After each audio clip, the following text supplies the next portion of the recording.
Welcome, everybody, to How to Split a Toaster, a divorce podcast about saving your relationships from True Story FM. Today, your toaster goes back to parenting school.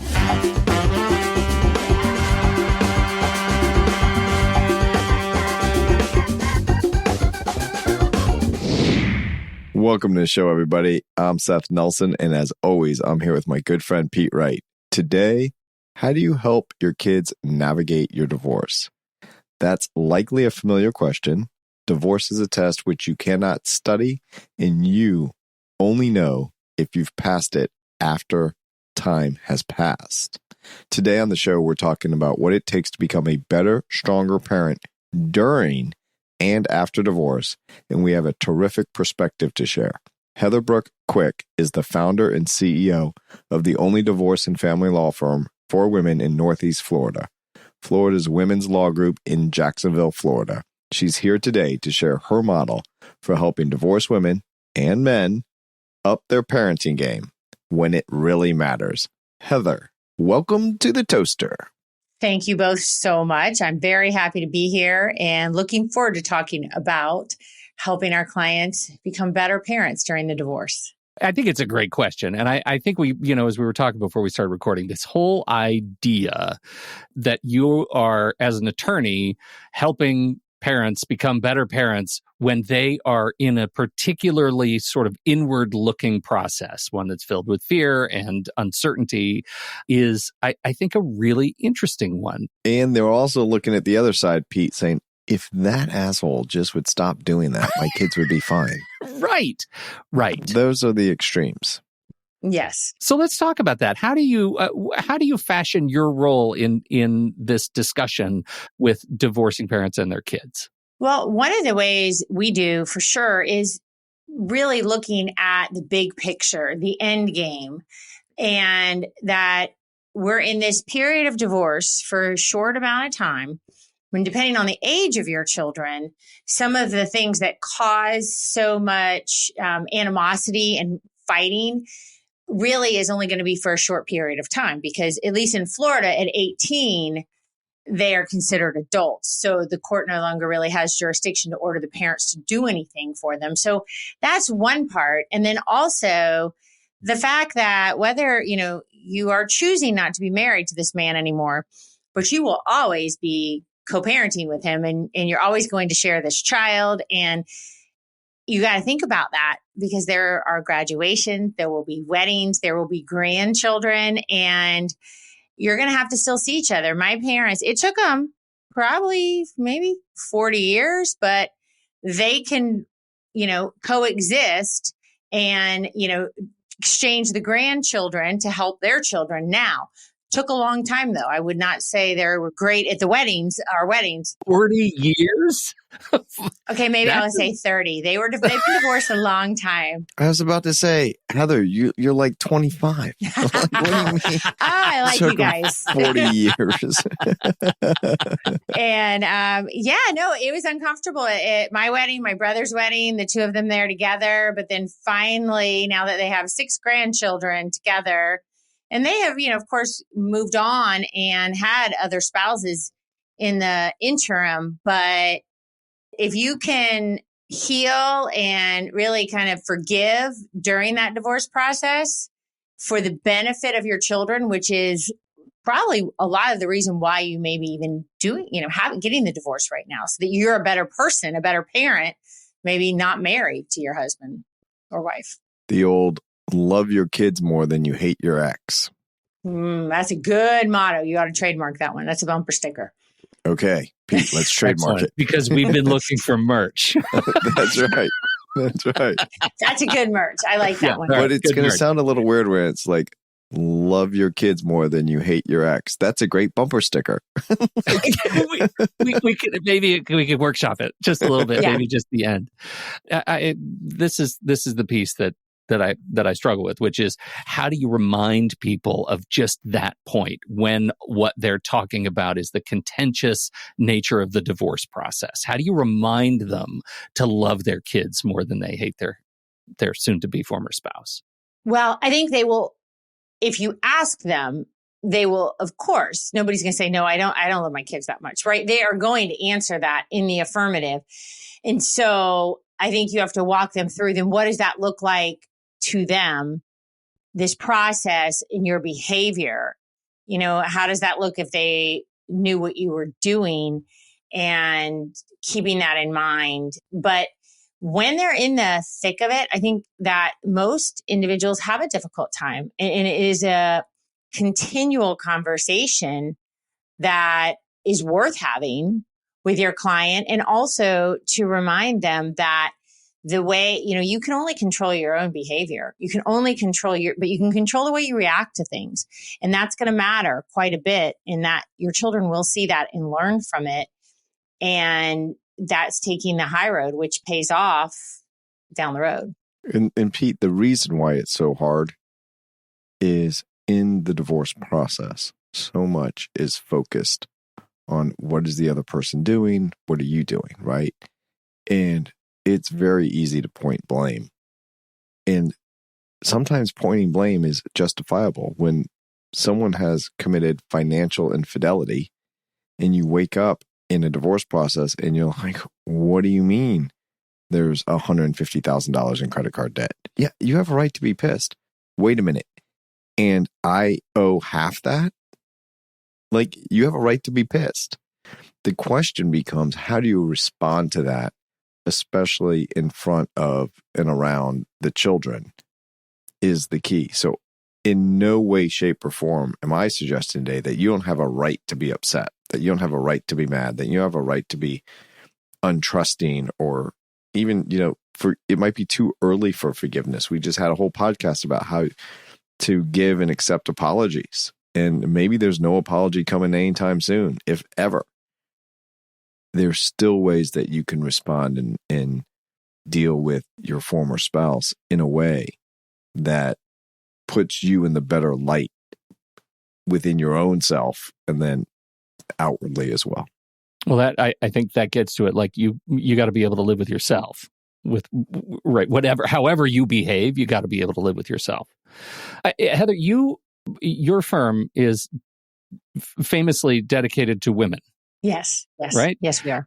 Can you talk a little bit about the genesis of your firm, and how, we that's a divorce podcast. Like we try not to have particularly gendered conversations on the show, but sometimes you just have to. And this is sort of one of those things. And I'm curious your perspective on how, like, your choice to build the firm the way you built the firm fits into this question of navigating these parenting questions. What I found early on in practice was that women will tend to give up a little bit sooner on the financial issues in their heads and in their hearts emotionally because of the kids, right? And usually as a way that men, in my perspective, can and do negotiate and try to force the hand of their spouse to maybe, compromise on financial issues that otherwise they wouldn't do, or that they really, they have a right, they'll win in court. And so a big part of that is also helping these women stand up not only for themselves and understanding, hey, this is what you're entitled to, and what you brought to the marriage is worthwhile, and financially you are entitled to half of these assets, retirement, you are entitled to spousal support and child support. Part of it, a lot of times we have conversations in regards to the parenting that, I know that the two of you have given your children so many things, but you are now going to have limited or, on a budget as far as the financial resources. And you're going to have those kind of conversations with your children as far as what you can and cannot provide for them, because I don't think they want you to lose your home because you're just trying to buy them everything. And it's really difficult. I've just found over the years, women struggle so much they worry about their kids, and will they have everything? And the other two got cars when they turned 16. And he says now he's not going to give this one a car. And it's like, well, but you can't control whether he does or not, and allow your children to see, both of you for who you are. And, maybe it won't be the worst thing to let your child get a job and help contribute. And that can be very hard sometimes for our clients to wrap their head around. And the other thing on that too is you can't say, or I would advise people not to say, go ask your dad to buy the car. I can't afford it. I agree, Seth. That is not the right thing to say. Right? Okay, why is that not the right thing to say? Let's just say I know. I mean, of course, duh. But for people who don't know. It's putting the child in the middle, one, as if they have influence. And then really what that is telling your child is he's a dirtbag. He's got the money. Go ask him because I don't have it. And that's not the place a child should be in. They're naturally teenagers. They're going to go to each parent, whether you're married or not, and they're on their own. That is just not the right response, right? You're just putting your child in the middle, fueling this fight. And then what if they do? And then, the dad does go and buy them the car. And now the child is like, oh, I'm going to hang out with you more often. And, you're just kind of, it doesn't work. It's just, it can go in your favor or against you too. I agree with that. And the other thing it does, which is much more subtle, is when you say, I can't afford it, right there, okay, that teenager is going to judge where you spend your money. I can't afford it. And then next weekend, you're with dad. I'm going on a girls' trip. Mm-hmm. Oh, but you can't afford a car, but you can go on a girls' trip, right? So you're just setting this up. And so that also goes back to conversations we've had about money, Pete, is when you budget and you sit down with the kids and, you can be transparent with them to the extent that you want, that this is how much I get. This is what I'm putting away for savings and retirement, or I can't put away any for savings and retirement right now, which is not a great financial position. I'm trying to earn more money in the future so that I can, but right now I'm trying to provide for everything and keep a lifestyle. Here it is. A lot of parents don't tell their kids what they make or what they earn or whatever. You don't have to be that specific, but you can have general conversations, because until they get out on their own, they're like, whoa, what does a cell phone cost? Yeah, right. Right? And having those conversations earlier is better because it's going to impact them. And kids generally don't know what can be afforded and not. Okay. I think this is a great conversation around just sort of a culture of transparency in a divorcing family. So we're talking about, yes, I hear you. We should have more transparency about finances. Where do you both stand on transparency about the divorce process? How far into the conversation do you invite kids? Let's assume they're, teenagers. What do you talk about with them in terms of the nature of the process and what's next and what's happening and those sorts of things? From my perspective, you have to tread very, very carefully for a few reasons. One, if you're in the middle of it, that could really burn you in front of the court. And so that's another reason, just for absolutely hey, how are you going to be perceived in this matter, in this trial? If you're going to be in front of the judge, then you have to walk a line and do things a very specific way, and do not involve the children. Do not talk to them about this. Do not allow them to think they are going to be able to choose who they're going to be with, or that they have any part in the proceedings. The court, if the judge were to find out about that, and we're dealing with time sharing, which is what we call custody here in Florida, it can go very badly against you. The judge will really reprimand you. So that is for the number one reason, right? Just for your own self-interest, right? Just don't do it when we're in the proceeding. But also, I think they're children, and I don't think you should include them in the details and in the muck. I think I've told this to many clients. I think I'm sure Seth would agree, right? Your child comes from both of you. So if you're talking about their dad badly, well, that's part of them. So then what do you think about them, right? Especially the kids who look like their parents. It's very destructive. And I don't think that you should talk badly about, your child's parent to them within the divorce. I think maybe on a surface. I would agree with everything that Heather said, Pete.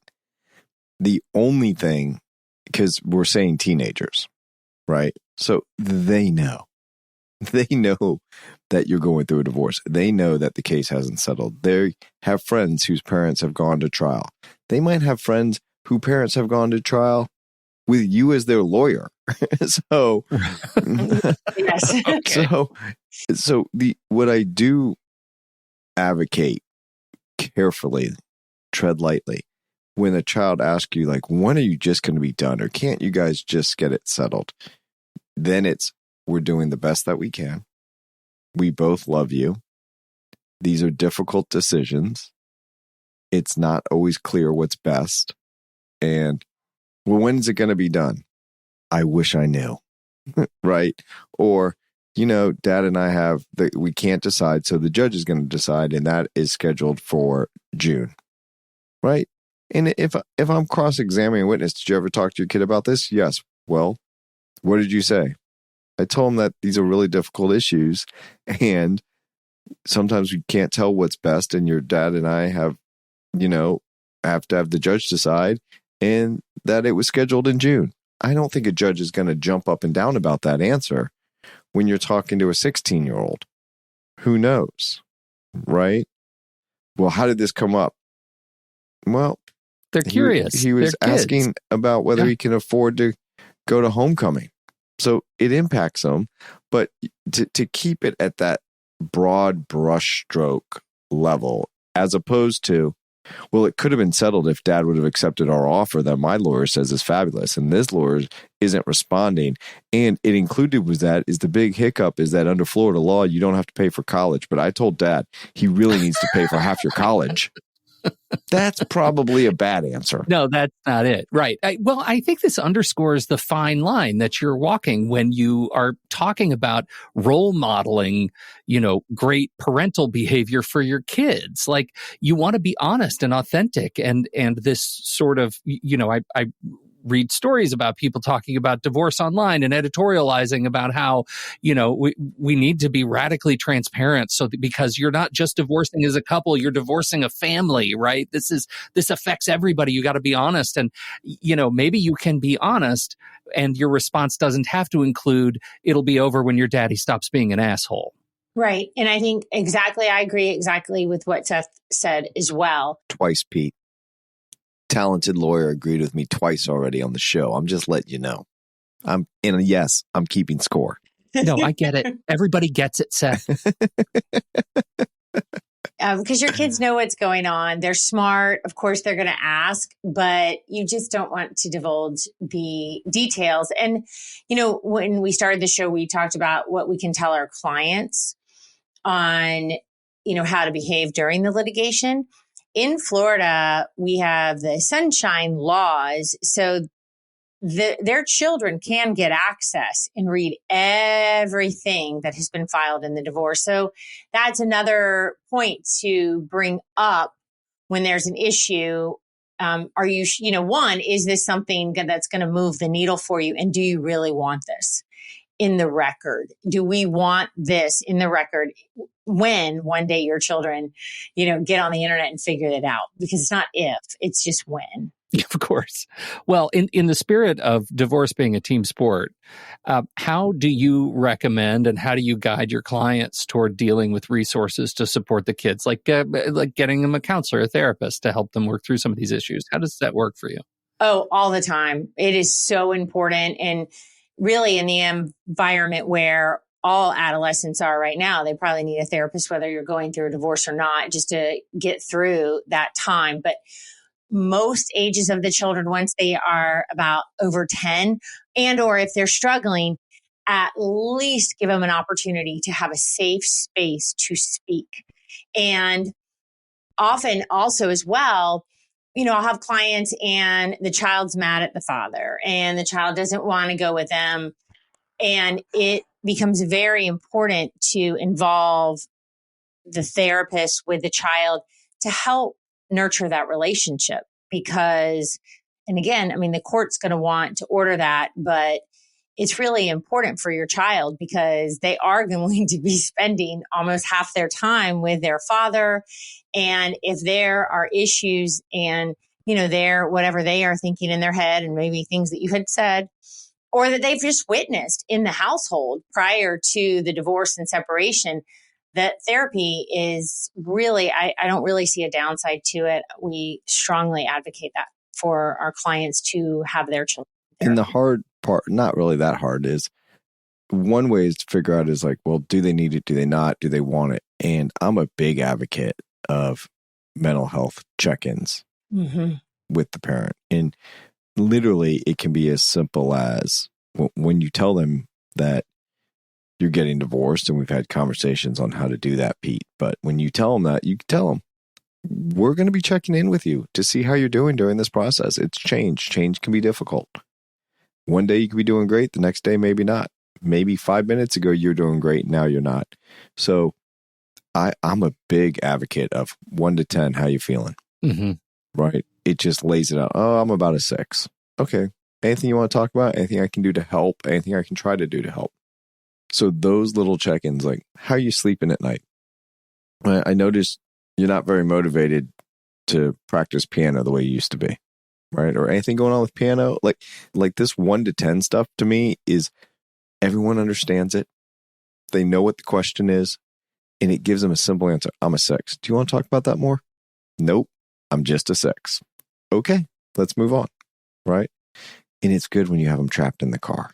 Yes, that is the best time. Traps are great. I think parents know traps are the best. All of this sounds really healthy and fantastic. What happens when you're dealing with a couple that is clearly on the road to parallel parenting? Like, they can't have these conversations, and there is no transparency about what's going on at dad's house versus mom's house because they can't talk anymore. From my perspective, it's really difficult. And I know that obviously it's going to impact the children. We certainly try to give our clients the tools. There's all the apps. I'm sure you guys have talked about it, where they can use the apps to communicate, which is like our Family Wizard and, Talking Parents. There's a million of them, but we've got to give them tools. And we have some high conflict counseling and parenting coordinators. And, they end up spending an awful lot of money with others to assist them in communicating. But sometimes that's the only way, and you can't get through to them. But, you've got to try to set up these tools that are available to try to help make it better. And, going back to therapy and mental health, again, they can control how they respond. And I try to talk to our clients about that. Listen, I know you're mad. He's an asshole. He's not doing this, but you don't have to respond that way. That's your choice, and you can control that. And you really need to get a hold of that. And sometimes, Heather, do you find this? They like responding inappropriately. I do. I think, yes. And here's why, Pete. They're finally out from under the guy's thumb, just hypothetically here. And it's the first time they're actually being able to find their own voice, right? It feels good, right? Like, it does. And to tell them what you really think and to really, let it out. But you got to move on, right? Eventually, it's like you have to move on with your life. And I don't know, I'm really big into, you can choose to be a victim. Like, not that you're not victimized and things can happen, but there comes a point where you need to start taking responsibility and grow through it, move through it, and for your own benefit as well as your children. But those can be difficult conversations. Not everyone is willing, to do the work and to let it go. You got to meet your client where they are. And sometimes they're just not ready for it. They're not ready. So we just try to get them through it as unscathed as possible. Try to get them into some, therapy, at least for the children, right? Because the children are suffering because the two of them are fighting so much. Well, and that's why I think these extremes are illustrative, right? Because I think just hearing you talk about the behavior that you as divorcing parents exert in the world and how that is reflected upon your kids. What are they learning from everything you do throughout the day? And this isn't just divorcing parents. I know that's how we've kind of framed this. This is true whether you got kids or not on how you respond. It's true on how you decide to treat yourself. Do you want to live in this space, or do you want to lower your expectations? Like, I know I'm going to send this email. I'm just asking about dividing up personal property. I just have my list, and I'm going to be very nice and brief. And, I would like these items. Please let me know whether or not you want any of these items. And if you do, I'm happy to discuss it. Try to work something out. Right? Something very nice. You know fucking damn well that I want these properties. You only put them on your list because you know that. And you know that gift was really from my parents to me, and you're claiming it was from them to us, and it's really non-marital. And I just love that wagon wheel table. Coffee table. Oh, I love the wagon wheel coffee table. Right? You know it's coming. And so you get tense and you brace for it and you want to fight back. And so just say, like, I know it's going to be just paragraphs of crap, and I'm going to read it once, and I'm going to see if there's any nugget in there that I'm able to respond to that's dealing with the issue. And sometimes the answer is just no. There's not. And you just let it go by. Heather, is that right? See, I'm going for number 3, Pete. I know. Here we go. Yes, it's right. It is right. I'm so sorry, Pete. I'm so sorry. We'll have to do a show where you can be right. So I know. Just something. It's unfortunately won't be about the law. Well, I think it's fascinating, and I think it's just I think if there's any message from this conversation, it's like look at your behavior and how it reflects on your kids, and you know this idea of what it looks like to become a stronger, better parent, right? If we go back to how we started, you know, what does the end result look like when you've gotten through the divorce process? What kind of a parent do you want to be when it's done? Can you paint that picture? What does it look like? Absolutely. And you can paint that for them and say, all right, well, there are going to be gatherings, and don't make your children responsible for, you know, coordinating. Okay, mom's going to come over and then dad. No, try to be the grown-ups, which you are, and let your children grow into healthy adults that when it's their graduation, it can be about them and not about the fight between the two of you, or they've got to split time, right? Because during the divorce and when they're minors, it's mom's time, it's dad's time. Holidays are split. Everything is split. Well, once they become an adult, they very likely may choose not to do that. And certainly when they have their own family, they're like, no, you want to come? This is when it's happening. You two will have to be together, and you better, you know, get along. And that's what's helpful, I think, for people to understand, because this window of the divorce, particularly when your children are minors, is such a small part of their life. And how much of a negative impact are you going to have on them from this when you don't have to? That'll go on. And you can practice this. And we've talked about this before, Pete, but you can practice this. You can send a text and saying, Johnny's got a game tonight. I know that we're having difficult times between us. If it's okay with you, I would like to sit next to you. So when Johnny looks at us, we're sitting next to each other. I will respect your privacy. I won't talk to you. I won't mention the divorce. I am simply there. So when he looks up at the field, he just sees us both. And he doesn't have to decide who he looks for, when, and how long. And and I respect if you say no. If you say no, my intention is to sit 5 to 10 rows behind you. So at least I'm in the line of sight, or if he does that. And then they can say yes or no at the end of the game. And you can say at the end of the game, it's my time with him. I'll be picking him up. Take as much time as you want with him after the game. I'll get my hugs after you leave. Like, there's ways to do that then if they respond, fuck you, I'm not sitting next to you. Like, first off, that's great. That's like manna from heaven that divorce attorneys love. Right? Yes. Right? Heather like lit up. She's like, is it Christmas already in May? The only thing's better is if it's a voicemail, you know, where you actually get to hear the tone of their voice saying that. That is the only thing better than that. But yes, absolutely. So there's things you can do like that in like you say everything right in that. Now you got to show up and do it. Because if you do that and then you start talking about the divorce and she gets out the phone and says, I'm recording you we're in public. I'm allowed to do this. And you say, I don't give a fuck that you record me. You can tell it to the judge. Oh, don't worry. We will. We'll tell it to the judge. Right. Yes, okay. indeed. Mm-hmm. Yeah.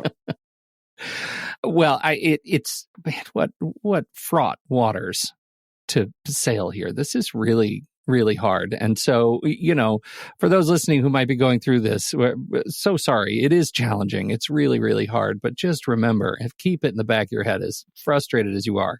Remember what those kids are going through. Remember what they're seeing that they might not be saying, because that stuff matters. And it wasn't their fault. It wasn't their fault. They did nothing. Mm-hmm. Like you got to own some part of the relationship that didn't work, right? And even if it was all the other person's fault and you didn't do anything, let's say you have someone with mental illness or addiction and you've done everything you can, it's not their fault. Yeah. Right.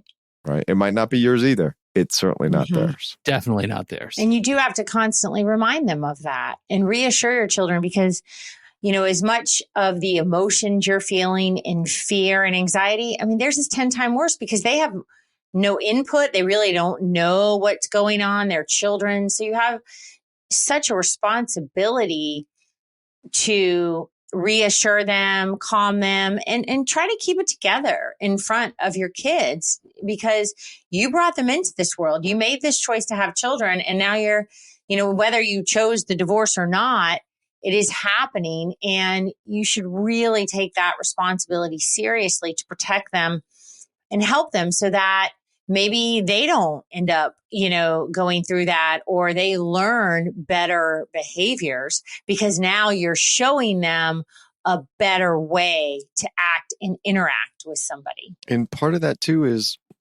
as Heather knows, and Pete, in Florida, we have now a presumption of 50-50 time sharing, as Heather said, custody, visitation. But at the front end, like, the kids don't get to decide whether they go to the other parent or not.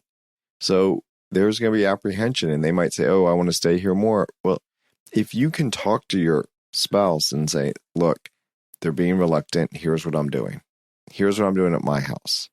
And let's talk about some quality time they can spend, even if it's not the same amount of quantity time. Try to solve these problems in real time and stop going, well, it's my time, right? That where I see parents actually work well together on this is when they have like 3 and 4 kids, because they have to work together because they can't get them all to all the activities. Mm-hmm. And like, those are the parents that might be having a lot of financial issues or infidelity issues or this issue or that issue. But usually they're saying, we're doing pretty good with the kids stuff. Yeah, schedules are dope, right? They've got that maybe locked. the kids never want to go spend the night at mom's or spend the night at dad's, but getting them to and from, they're like, oh yeah, we got it, right? They have to. Like, there's really no other choice. Right. All right. Good lessons. Good conversation. Thank you so much, Heather, for hanging out with us. Before we transition to our next thing, you want to tell people a little bit more about where to find you? Yes, absolutely. So our firm, Florida Women's Law Group, we are located in Jacksonville, Florida, as well as St. Johns County, Florida. So really the northeastern quadrant of Florida. We represent women only in divorce and family law issues.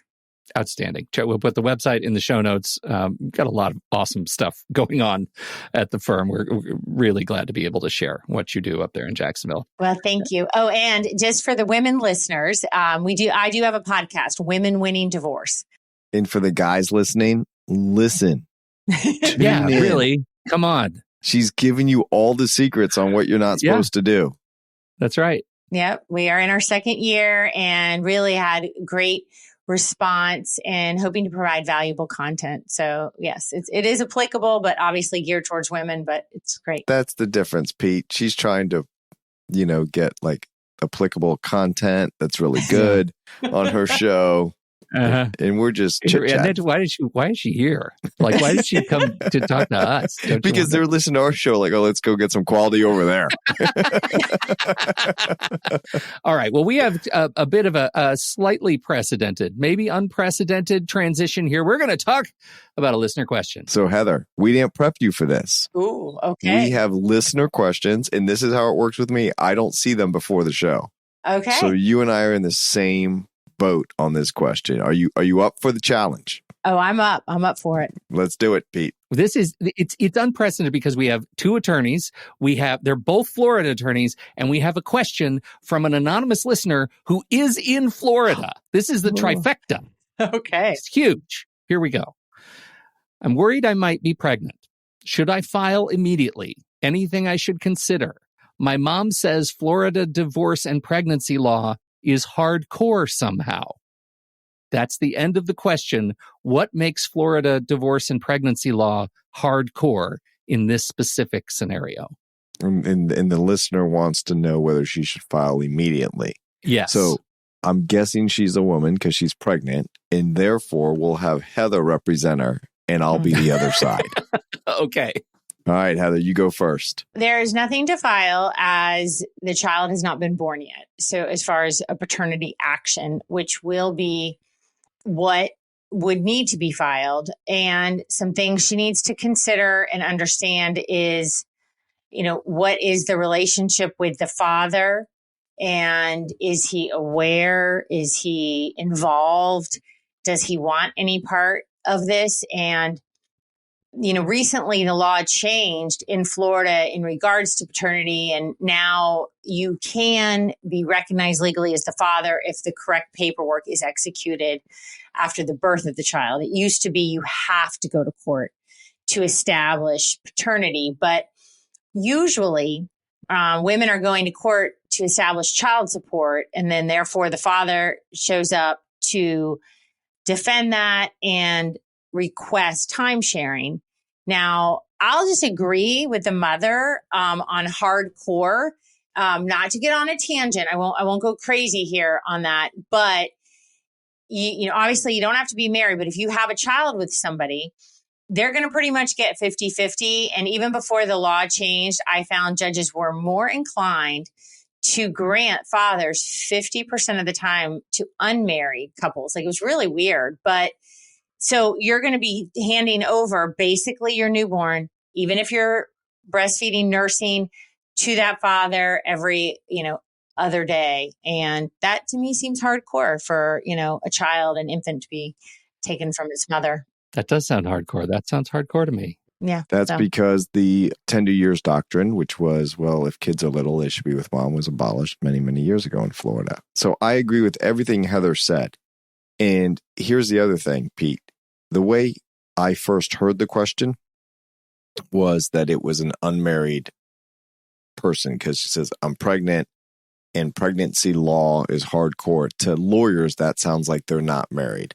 I have the benefit of seeing the question that Pete just put up on our screen. We have a little screen that we can see that Heather can't. And it also says, my mom says Florida divorce and pregnancy law is hardcore. So if it's a divorce case, I would say, well, you may want to file, you may not. Where it gets tricky, which I am not assuming that this nice woman, anonymous, did this, but if that child is not your husband's, there could be other issues. Oh. Because there's a presumption that a child born of the marriage is the father, is the husband. So that creates other host of hardcore somehow problems, right? Right. But I would say you need to go talk to a lawyer in your local area that is qualified in your jurisdiction, because you got a lot of good questions that need to be answered. And if you're in Jacksonville or in North Florida, there's this great lawyer, Heather Brooke. Check the show notes. That's right. Yeah. That's right in there, because you're in the sweet spot. And if you're in Tampa, there's this great lawyer, Heather Quick, in Jacksonville.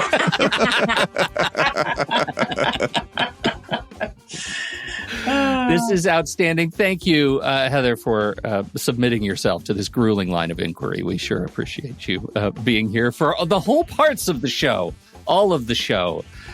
This was great. Thank you, everybody, for downloading and listening to the show. Don't forget, you can submit your very own question at howtosplitatoaster.com. There's a button. It just says ask a question, and we'll answer it just like we did to Anonymous here. We'll call her Anonymous. And we would love to address your question on the show, too. So on behalf of Seth Nelson and Heather Quick, both America's favorite divorce attorneys. Who knew? Man. I'm Pete Wright. I can't do that's anything. A dagger to the heart. You're doing fine. You're doing fine. I'm Pete Wright. We'll see you next week, next week, right here on How to Split a Toaster, a divorce podcast about saving your relationships. How to Split a Toaster is part of the True Story FM podcast network, produced by Andy Nelson, music by T. Bless and the Professionals and DB Studios. Seth Nelson is an attorney with NLG Divorce and Family Law with offices in Tampa, Florida. While we may be discussing family law topics, How to Split a Toaster is not intended to, nor is it providing legal advice. Every situation is different. If you have specific questions regarding your situation, please seek your own legal counsel with an attorney licensed to practice law in your jurisdiction. Pete Wright is not an attorney or employee of NLG Divorce and Family Law. Seth Nelson is licensed to practice law in Florida.